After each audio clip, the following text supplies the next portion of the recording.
Ndoto 5 zinazoonyesha kuna mtu anakufanyia mabaya kisirisiri. Baadhi ya ndoto zinakuja kama onyo la kiroho kukufunulia kuwa kuna mtu anapambana dhidi ya maisha yako kimya kimya. Hizi si ndoto za kawaida, zinatoa picha ya wivu, uchawi au usaliti unaoendeshwa kwa siri. Dalili kuu kwenye ndoto: 1.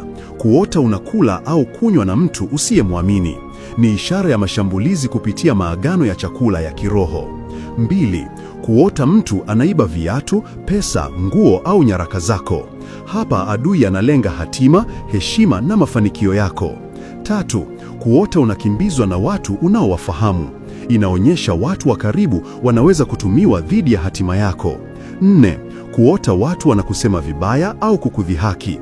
Ni uchawi wa maneno, wivu na roho ya kukataliwa. 5. Kuota ugomvi, mapambano au kupigana. Ishara ya vita vya kiroho vinavyoamshwa na mtu anayekuchukia kimya kimya. Mambo ya kufanya: katisha kila uhusiano wenye giza kupitia maombi.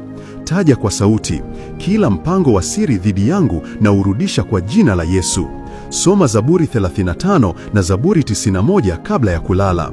Fanya mfungo wa siku 3 ukiomba Mungu afunue adui wa siri. Maombi ya kiroho: Bwana Yesu, na kuomba unifichulie kila adui wa siri anayeinuka dhidi ya maisha yangu. Kila mpango wa uovu uvunjike sasa kwa moto wa Roho Mtakatifu. Nifunika kwa damu ya Yesu na unipe ulinzi wa milele. Kwa jina la Yesu Kristo, amen.